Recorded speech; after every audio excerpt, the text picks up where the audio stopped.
The Chicago Bulls are taking on the OKC Thunder at home today for the Chicago Bulls home opener. And Alex Caruso will be in tow. The former Chicago Bull, Josh Giddey's going to come up against his former team. All this going down today on the Chicago Bulls home opener. We're going to talk about it all and more, but you know what we got to do first? We got to play that intro, though. You are now tuned in to Chicago Bulls Central, your number one place for all Chicago Bulls news and content.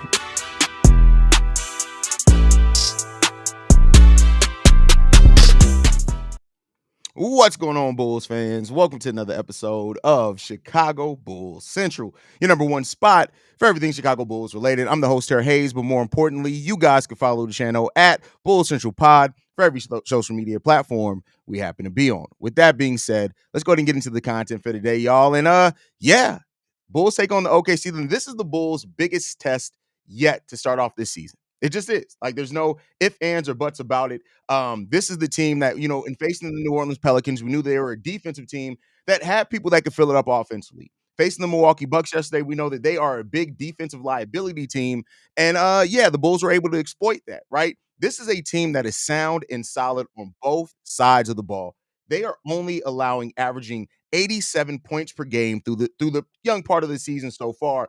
That is going to be a big test for this team that's trying to instill a new offensive system. And it's going to be really interesting to see how the Bulls combat the length and the disruption that the OKC Thunder have been providing so far. Now, on the flip side of that, the OKC Thunder, they are susceptible to some things, but they're not, completely infallible when it comes to the defensive side of the ball, but they're damn near there, right? And the Bulls cannot afford to have a sloppy night handling the ball, because if they do, it's going to be ugly, and it's going to get away from them. And I'm talking about quick, fast, and in a hurry. Will the game get away from the Chicago Bulls if they are sloppy with the ball? And you cannot allow that if you're the Bulls and you want to win this game. You just can't. There's no ifs, ands, or buts about it.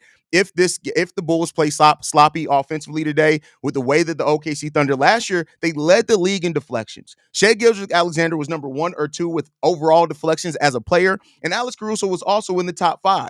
These are players that can disrupt it. And you look at that trio that the OKC Thunder have as far as the perimeter defense, right? With him, Cason Wallace, Wiggins. Like, this is a team that can absolutely wreak havoc. And then we're already talking about a team in the Chicago Bulls that have had one bad game shooting 3, had one good game shooting 3. So we'll see which team shows up tonight. But listen, the OKC Thunder are there to disrupt every single thing that the Bulls try to do out on the perimeter. There's just no ifs, ands, or buts about it. They're trying to disrupt everything. They do not want to let the Chicago Bulls get in the offensive flow. And while Zach LaVine has had 2 great first half, 1 great complete game, and even against the Milwaukee Bucks, Zach LaVine has had kind of a slow as far as scoring wise second half, but we know Zach is in a zone right now. He's locked in, but this Thunder team is going to try to throw him out that rhythm, man. That's just what they're going to try to do. You don't want to overlook that, man. And we'll see what it's going to be for this team, man. Overall, I'm nervous in the sense that I just can't wait to see how Billy Donovan, who's coached a bad game and then coached a really good game last night against the Milwaukee Bucks. This is coming up against somebody who was on his coaching staff in Mike Dango.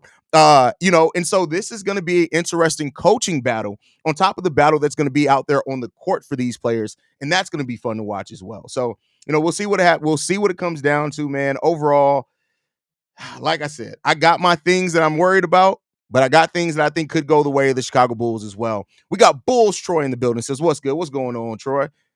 Hi, Hayes. How are you doing? Hopefully the Bulls could have another good start tonight. Go Bulls, see red. I mean, let's hope that they can. Let's hope that they can have a good night tonight. We'll see for that. Let's go Bulls. Let's get it. Let's show OKC who the big dogs are. Listen, I'll tell you what right now. You know all the pessimistic Bulls fans. If the Bulls get a win tonight against the OKC Thunder, you're going to have those same people who are like, oh, this Bulls team, they're going to be like, oh, we can get title number 7. It's just how it goes in Chicago, man. Watch, we have 3 or more steals. I mean, I hope we have 3 or more steals. Like, I hope that that's the case. Like, that really, if you get in the passing lanes and play heads up defense, and so especially the zone defense that the Bulls play, you should be able to get 3 steals easily. Oh, he have. Talking about Alex Caruso. See, I read we. You said he. Reading is fundamental, people. Even for me, Reading is fundamental because then you can look like a dummy and answer the question incorrectly like I just did. So Taxon, yeah, Caruso's going to wreak havoc. How many steals did Javante have against us? Because Caruso's going to be right there.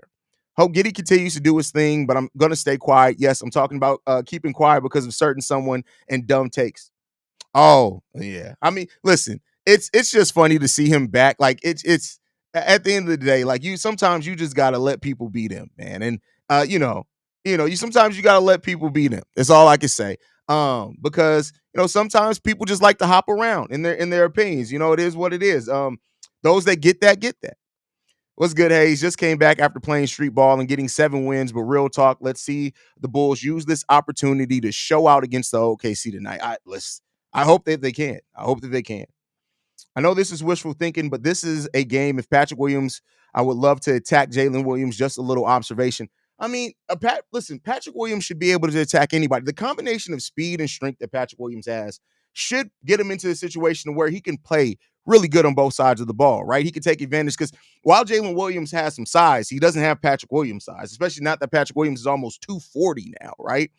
We really just need to find a flow and limit turnovers, and we just might be able to do something tonight and play the heads up defense. Like, again, the Bulls weren't amazing defensively, but they played enough in the system and gave enough effort defensively that they looked okay. Like, and that's just what they need to do. They just need to be a solid defensive team. Not great, just solid, right? Just a solid defensive team. OKC is a better team than the Milwaukee Bucks, so we need to show up and play tonight because if we do not, this is going to be a long night. Facts, 100%. 100% there, brother. Dort and Chet is about to be pain in our sides. Listen, Chet Holmgren is right now. Like, I'm going to say this, and make no mistake about it. I'm not talking about this season, right? But Shai Gilgeous-Alexander is an MVP candidate this season. Coming into this season, he's that. But Chet Holmgren, we could talk about I wish it was the Bulls, the OKC Thunder having 2 players that perennially can be in the MVP conversation. Chet is on that path. He's on that path, fam. He's definitely on that path. Wins and L's and wins this season and will remain that way until the series change within this teams. I disagree with that. Like, at the end of the day, like, this team isn't tanking, and people who still hold out hope. Like, the thing I don't believe is why people have a hard time believing people when they tell you who they are. The Bulls have told us several times through actions, through decisions, indecisions, this is not a team that's looking to tank. Now, that does not mean they're going to be bad, but listen, and even if they did, they're not going to be worse. And tanking doesn't work. Like, I get what you're saying there, but look at the Detroit Pistons. Did they have the number 1 pick overall last year? No. The team that did have the number 1 overall pick? The Atlanta Hawks, who I believe were a play-in team, right? So let's not act like since the NBA flattened the odds, as long as you're in the lottery, you have a chance, and you have a pretty damn good chance at that. Tanking doesn't really give you that much more of a chance, right? And with you having young players that are still part of your core, it'd be different if the Bulls had no players that they planned on being part of their core going forward. Then you don't want to build when it happens. You still want to go after wins. If Pat ain't showing up on offense, then he better give everything on the defensive end. Completely agree with you, JK. We're not at the point, and I would never. Right now, we don't need to be at the point where we're trying to rely on Patrick Williams' offense. Now, he can make an impact offensively. He got to take shots as soon as you get the open shot. Take it. Go after rebounds. Go after putbacks, things like that. Patrick Williams can easily get 13 shots a game just doing those things, right? And so that's why when we talk about Patrick Williams being aggressive and active, we talk about that because he's not going to all of a sudden be the third option on offense. He's just not going to be that. So to get those opportunities, you just got to be aggressive.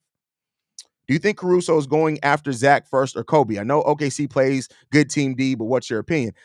I think that they're probably going to have Shai on Kobe, and they're going to put Alex Caruso on Zach when he's in the game. Now, Caruso has not been starting for that OKC Thunder team, so it could be depending on who's in there, but we'll see. After 2 games, Zach at 8 turnovers, Kobe at 7. Got to keep the turnovers down like last game and make shots, and anything can happen game to game. Yeah, and you got to shoot the ball effectively.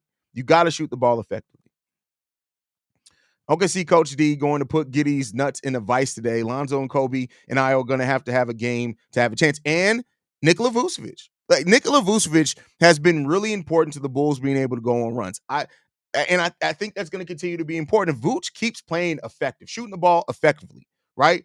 That adds such an extra dynamic because then you have to guard him, and he's still a solid passer as well. So if we're moving off the ball and those type of things with that, it's going to be an important part of it. What's good, gang? Let's go out and get this W. Hopefully, Kobe can put on a masterclass again. And Billy, for the love of Satan, unleash Basilis or your old team. On your old team, chewing gum, twat waffle. That's crazy. It's not time to unleash Buzelis. Like, I get why everybody wants to see him, but as a rookie, you want to build that confidence. Like, let's not overstate the fact that while he's active, Buzelis is still a huge defensive liability right now with the size and things like that. So, like, it's not time to unleash Buzelis. We're trying to win basketball games. You want to get Buzelis developmental reps, which we're doing, but it's not time to unleash Buzelis. It's just not time for that. It's not time for that. This is not the NFL. Tanking makes no sense in the NBA in general. 76ers are a prime example of that. Exactly. The 76ers tanked for 8 years. 8 years. And out of that, they got one player still left on that. And yeah, it's Joel Embiid. He's great. But how far has that team really gone in the playoffs? Do you think we need to be the worst team in the NBA? No, I don't want this team to maximize their chance of keeping their pick and not letting anything go by chance. By being in the bottom six, land a star, yes. But the thing is, being in the bottom six, you can still get leapfrogged and end up outside the top 10. Like that's you. And again, even that, what if you build losing habits? Do you want to waste a year developing Modest Bucelis? Do you want to waste a year of developing Julian Phillips? There's no one player. Even if we get Cooper Flagg, it's not changing the Bulls all of a sudden to be a title contender right away. You have the opportunity to develop young guys, and the Bulls may just be a bad team, but we're not at the point of tanking. Like, so no, it's not that. And like I said before, we've seen teams that have absolutely outright tanked and not gotten a lot of, well, they had a lottery pick, but not gotten a pick that mattered. You just go out there and you let it work out. Lou Dort will be guard. Oh, that's right. Why do I always forget about Dort? Dort is absolute, like, is going to guard Levine. So, yeah, that's going to be interesting what they do with Shea. They could be a real nightmare. A real nightmare. That's crazy. I think the Bulls don't win this game without Vooch going 21-12 with half his points in the paint. I mean, it's kind of hard to say that. You don't know how this game's going to go, right? There's a lot of different ways that could dictate this game. Last game, there were passages where the movement of the ball and off ball was sweet. There were more than that last game. Like the last game, our off ball movement was pretty good for the most part. So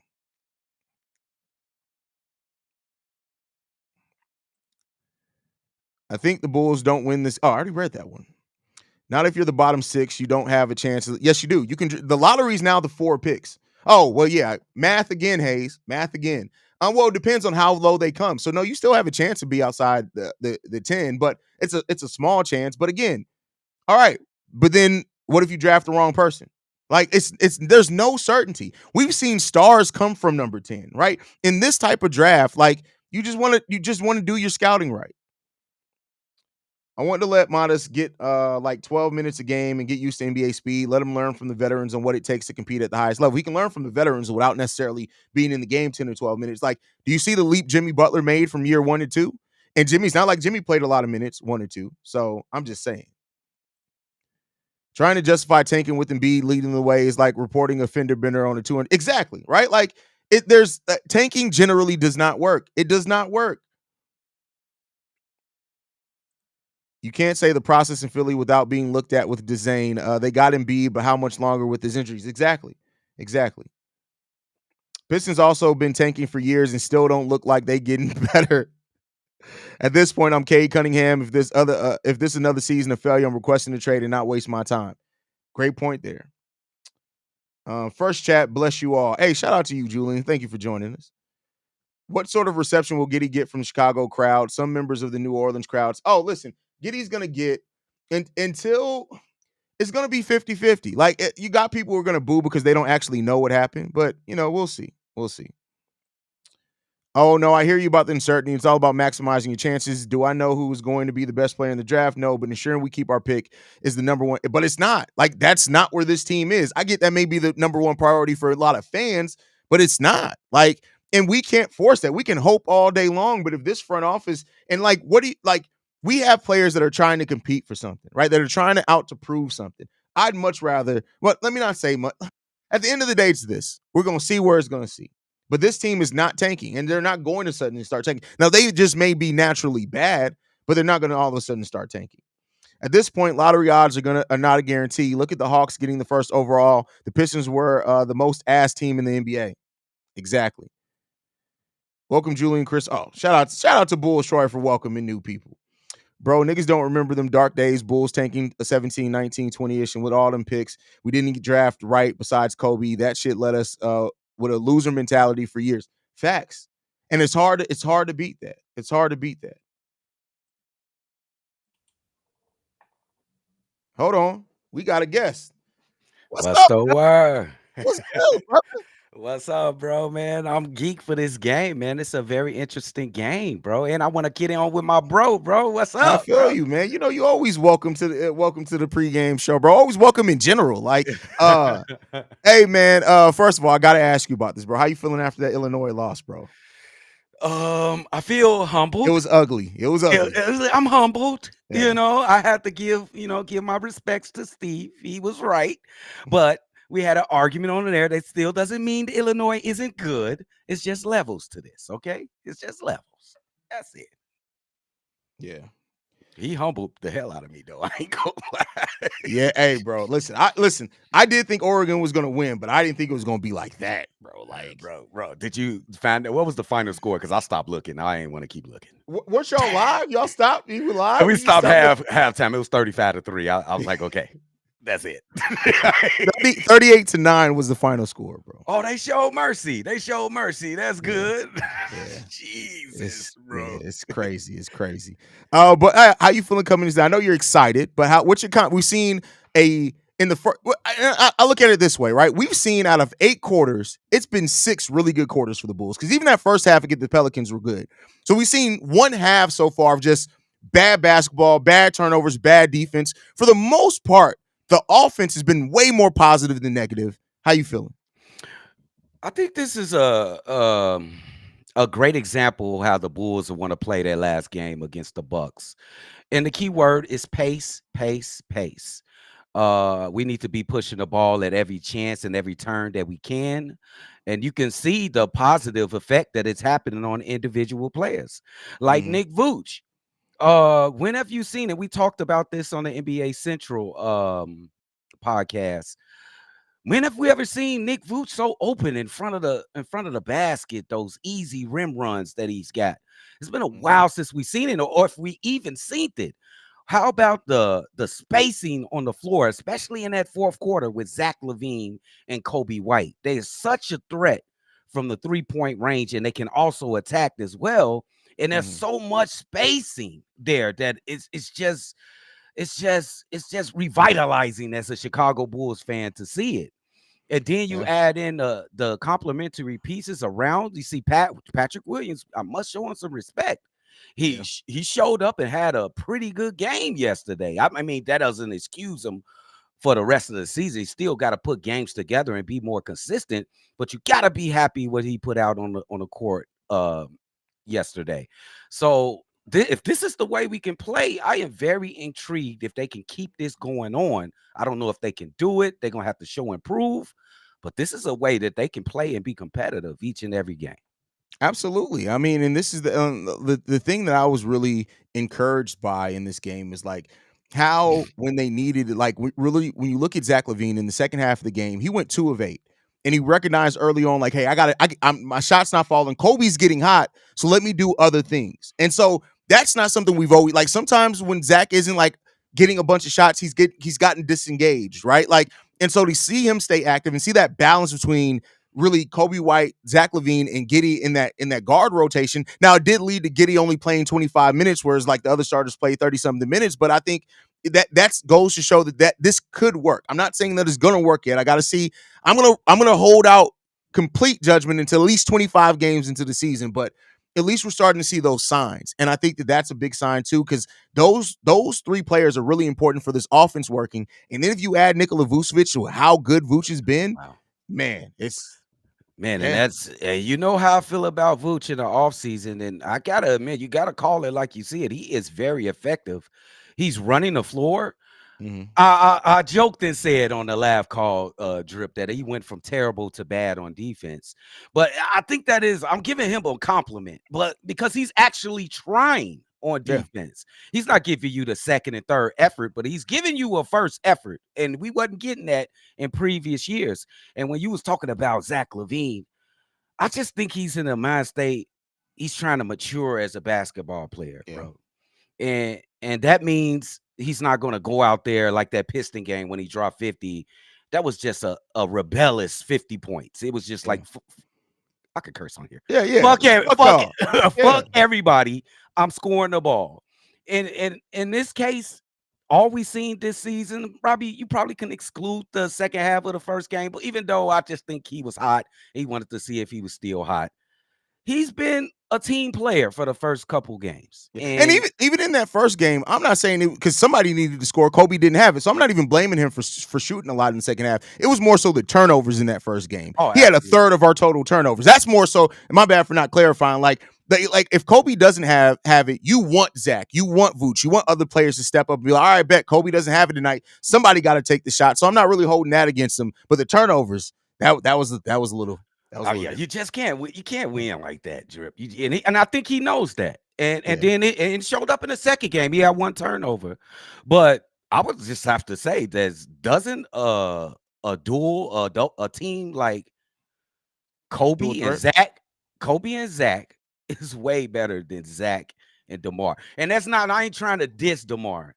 It's Yeah. just that it's both You for know those guys. why? Yeah, go ahead. The reason why it is because those guys are both 3 levels. Kobe's Yes. working on becoming more 3 level scorer, but they you got to play them for everything. You got to play them for the drive. You got to play them for the 3-point shot. Like Kobe recognized when he started getting in the rhythm. The thing I love that Kobe has done is like a special thing that because he has that length that he doesn't look like he's tall as what he is. He makes that first initial move like he's about to drive to the bucket, and the defense naturally is like, all right, bet we got to play him for the drive. And then he takes that step back where he goes from about 3 feet inside the 3-point line till he does that one step back and at the 3-point line and shoots it in a second. And the defense does not have time to adjust to it. And that could be such a good weapon for Kobe White, bro. Yes, absolutely. That's like one of his bread and butter moves. That Yeah. nasty step back is such a crazy step back too. You seen Doc Rivers and them? They was trying to call a travel, but it wasn't a travel. It was It's just not a a travel, nasty. yeah. Yeah, it was just a nasty move. What about the ball movement with the whole team involved? Have we? When have we seen this ball movement? The Multiple possessions. yeah, Last game, I think like they moved the ball like 5, 6 times before they yeah. got an open shot. It was incredible to watch. If I'm not Incredible. mistaken, I think in that second game we had 46 made buckets. And I think we had like 31 assists or something like that. Like that's hard to beat. Like when you're moving the ball around that much, that means that the defense has to move, right? And you're moving without the ball. The defense has to move. When you make the defense move, that means they can't stay in the zone, right? Because you're moving so much. So even when you don't have great 3-point shooting, if you're moving that much around, the defense has to move. That you're forcing them out of a zone in a way, right? And Yeah. so getting everybody involved too, like it's just again, it just adds to the versatility of this team, and it makes the defense have to think. And you got to if you make a defense second guess, hey, bro, it's there to at least try to take the opportunity, right? Yeah, and I definitely want everybody to respect the strength of schedule too. Like this is a Yeah. team in the Milwaukee Bucks that's some people got in the top 4 seeds, maybe top 3. Some people may even have them lead. Whoever have them being the number 1 seed in the East is crazy because If it's you gonna be got them being the number one seed in the East, no, that's a hard. failed drug test. That ain't just crazy, bro. Like you, That's nuts. you doing some shit that we should not have access to as normal human beings, bro. Like, But they're going to be a good team, and they look old and slow yeah. trying to keep up with the Bulls up and down the court, different bodies, different skill sets. Everybody is a threat from basically everybody's a threat from long distance. Am I correct? Let's Yes. see in the start. Well, except Giddy, but Giddy's taking him right, and he hit 2 for 2 in the Hit last two game. for But two. but other than Josh Giddy, yeah, Vooch can hit a 3. We don't want him taking a bunch, but he can. Pat can take a 3. Zach can hit 3s. Kobe can hit 3s. Io, when he's in the game, can hit 3s. Jalen Smith can hit 3s. Like the only non 3-point shooters we really have on the team that just aren't there yet is Giddy, Modest Bucilis, and Yeah, Dalen Terry. that's absolutely right. And they don't So really see that except Giddy. He sees yeah, some. He sees meaningful minutes, but the other guys, they only in there for about 10 minutes at the most, or something like that. So this is a very interesting team in the way we playing right now, and I'm yeah. just eager for more. I'm very excited to see if they can carry on this style of play. Now, it is most time we see bad teams in beginning of seasons play beyond their means. And Like then I they think end up fizzling out. you know, if Yeah. he's not fizzling out, it's been Detroit the last couple seasons. but it's something about this just a little different from me. Just a little different. Let me ask you this: What when coming into the season, how many wins did you project for this Bulls team? I know I told you, and you asked me a couple times. I was like, I wanted to see 10 games. I wanted to see 10 games. Um, Realistically, in my mind, I was like, really nothing more than like 30 games. But now I want to uphold what I said and let me get 10 games to see if this is legit or not. And that's good. So for those that don't know, we already played 2 games. So in the next 8 games, we face the Thunder today, the Grizzlies on Monday, the Magic Wednesday, the Brooklyn Nets. They better goddamn well win that game on Yeah. on Friday. The Utah Jazz, the Dallas Mavericks, the Minnesota Timberwolves, and the Atlanta Hawks. Out of those 8 games, the Brooklyn Nets, the Jazz, maybe they match up well, and the Atlanta Hawks are the only games that's like outright. I'd say that the Bulls can absolutely beat those teams. If they come out of these 2 games, I would say at 500, they 5-5 out of these first 10 games of the season. Yeah. That's a nice sample size to really get a feel for how this team is. Absolutely, because this has been we talked about them having kind of like a tough schedule to begin with. Yeah, one of the toughest in Uh, the NBA to start. I think a lot of us, and I'm gonna include myself when I said 30 games at the most. A lot of us jumped the gun and didn't believe that we would get a different product. And I just want to throw a question to you: do you think?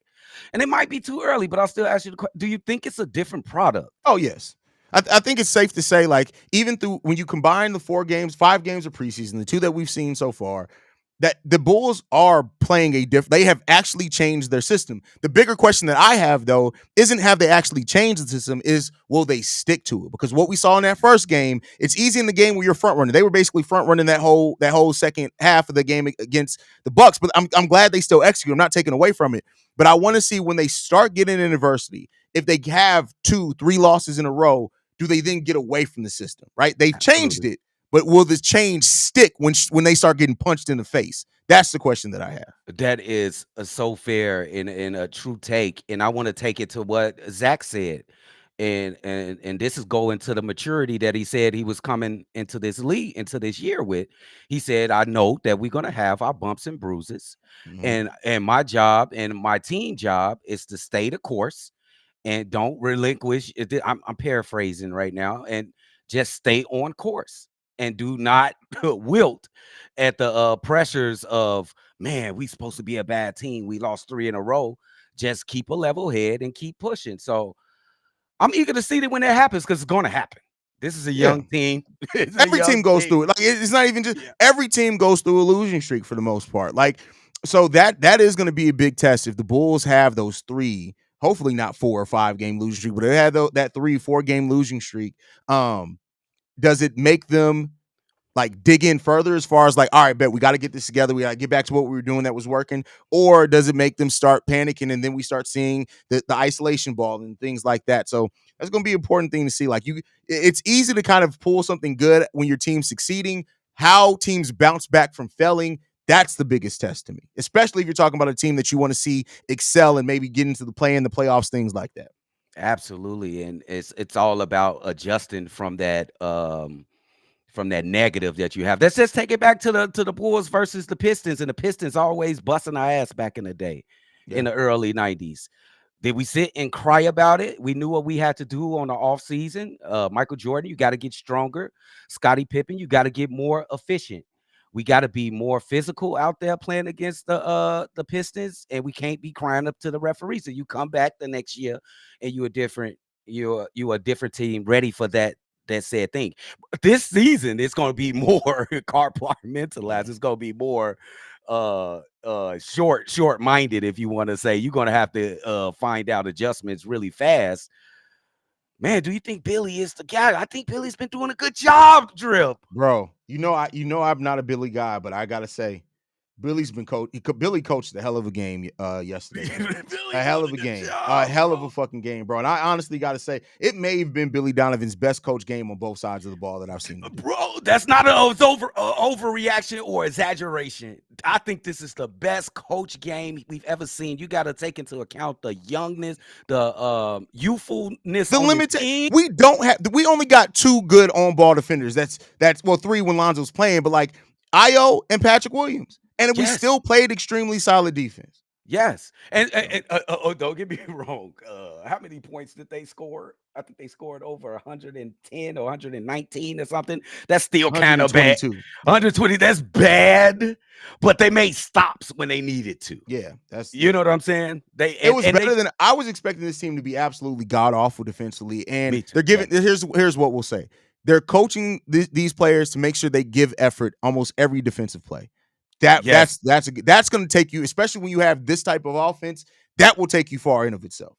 I don't know why I want to give a lot of credit to Wes Unseld Jr., but it just something in me is like want to give a lot of credit to this guy. But if you But look at Willie his Donovan turned the defense over to him. So I gotta give it to him. yeah. I gotta give it to him. He is making a difference early in the season. Early in the season, guys. Let's see what happens in this game, which is going to have a lot of emotion in it because you got Alex Caruso coming from Chicago, getting traded over. You got Josh Giddey, who got basically bounced out of the Thunder. They want him to play on the bench, which actually was like get the hell out because it was kind of disrespectful for a guy of his talent to like really go to the bench and how young he is.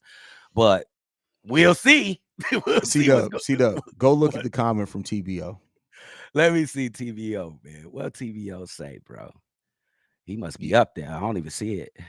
It's not that. It's scroll all the way down, and then it's like 10 comments up. All right, let me see. He Let me left see. 3. It's the third one. I It starts swear. with "Nah, fam." Let me see, bro. I don't see it, Oh, bro. hold on. Put it on the screen. I pinned it. Go in the pin comments. I'm not Oh, going. okay. Oh, I see it.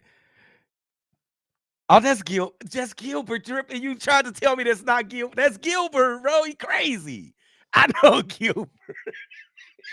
He nuts, bro. He nuts. Bro, what is wrong with people, bro? I Like, don't know, bro. He just be saying anything. Do not mind the big one or Gilbert. That's just what they yeah, do, like they'll hey, bro, people are really strange in this bro. mug. Yes. That's crazy, bro. Any last thoughts going into this game, C-Dub, before we end the stream, brother? Yeah, I want to keep my eyes on Vooch. If he could do this 3 times in a row, maybe What you saying? Wait, on the same episode, we got me saying something positive about Billy Donovan. And you're saying positive stuff about Vooch. Oh, the world finna end, bro. The world's finna Drip, end. dude, I have a choice. Is he playing terrific? He's playing good, bro. He He's playing playing good. terrific. I gotta call it like I see it. When he was playing trash, he was ass. If he playing terrific, he playing terrific. I still don't think he's very good at defense, though. He Oh, went from terrible to listen. bad. You ain't got to think about that, bro. It's just like he's not good at defense. Like, but like you said, you got to give him credit because he's giving effort defensively, and we're gonna see a lot about how the effort matters tonight with Chet.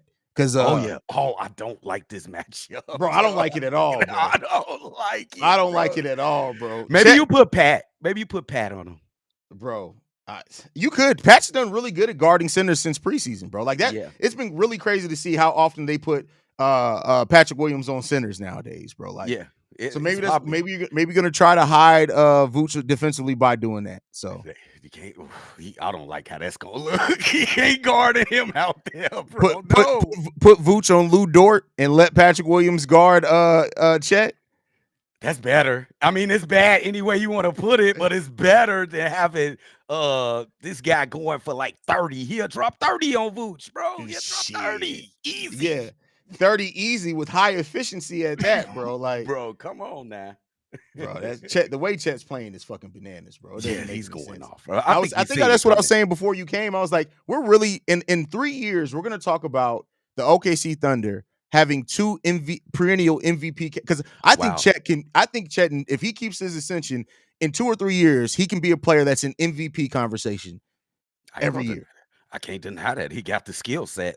Hell yeah.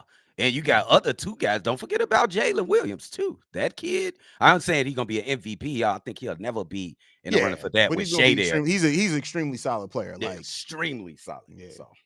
Yeah, yeah, he's an extremely solid player. Yeah, Jalen Williams is good. The other Jalen Williams, though, is extra regular. He's an extra regular. Funny body, man. He got a funny body. That dude just like you see him and you be like when he's out there, like it's like this dude looks like he should be really athletic. And then have you ever watched him catching a lob? Like it's like he times it just 1 second too late, but because he has long arms, he's able to still get it in. Like I've never seen somebody mistime a lob as often as the other Jalen Williams does, bro. Like I be looking at him like this, bro. This makes no sense. Like how do you've been playing basketball since you were 12 years old? You don't know how to catch a lob? Ain't he 6'10", too, 6'11" or something like Yeah, that? he's 6'10", I think 6'9", 6'10", but like, yeah, come on. It's just awkward. It's just awkward. He not better than Sengun beat Brandon L. Jet. Stop it. No, not yet. Now he could be, but he's not yet. Not yet. No way. No. Sengun is that's a different monster. Yes. Yes.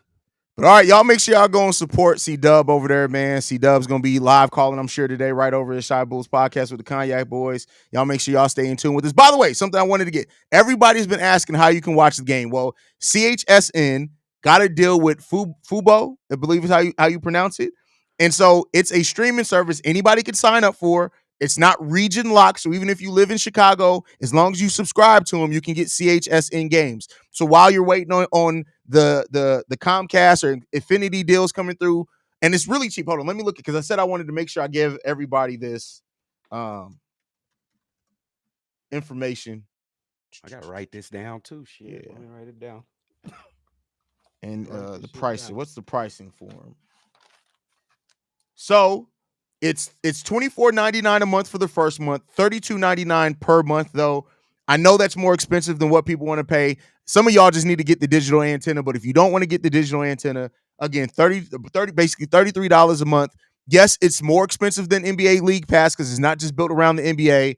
But since if you're in the city of Chicago, League Pass wouldn't work for you anyway. Fubo Sports, Fubo, not Fubu, Not Fubo, Fubo Sports, FUBO, which they knew what the fuck they was doing when they did it. Definitely did. Oh, speaking of, bro, I went to Walmart today, right? Nigga, there was somebody in there with Fubu fake Air Forces on, bro. You and I'm just like, bro, I was standing there because they were red and black. So I initially saw them, I was like, hey, those are some dope. And then I looked, I saw that fucking red bar. I was like, are those Fubu shoes? That's crazy. Did he buy them out of Walmart, bro? Or I don't did know. He come in there? I don't know. But in the year of our Lord 2024, like to sit here and have on Fubu in 2024, your life is in some wrong directions, my yes, brother. Bro. Ain't no doubts about that. Fubu, I don't care how much you're living off minimum wage. If you got on Fubu shoes in the year of our Lord 2020, you can go to fucking Goodwill and get some actual J's. They got some in there. What are we doing? What are we doing? Tell them about it, Drip. I ain't seen Fubu in 10 years, bro. No article of You anything. should have seen my face, bro. And the motherfucker's probably like, why is this nigga staring at my shoes like this? I started to flame him right there. You should have got him, Drip. What you never learned. What are those, buddy? Bruh. Anyway, y'all make sure y'all go and support him over there, man. Shy Bulls podcast with the Cognac Boys, the best live caller in the business. Y'all make sure y'all hang out with C-Dub over there, man. I'll be back at halftime. You guys can follow us at Bulls Central Pod. You can send us any feedback, questions, comments, concerns. Chicago bullcentralpod@gmail.com. Then lastly, if you want to leave a text message and our voicemail for the mailbag, 773-270-2799. And oh yeah, we got a big Bears Day coming up tomorrow. Oh my goodness. Yes. It's gonna be fun. It's gonna be fun. Love you guys. Go Bulls, man. I'll see y'all at halftime.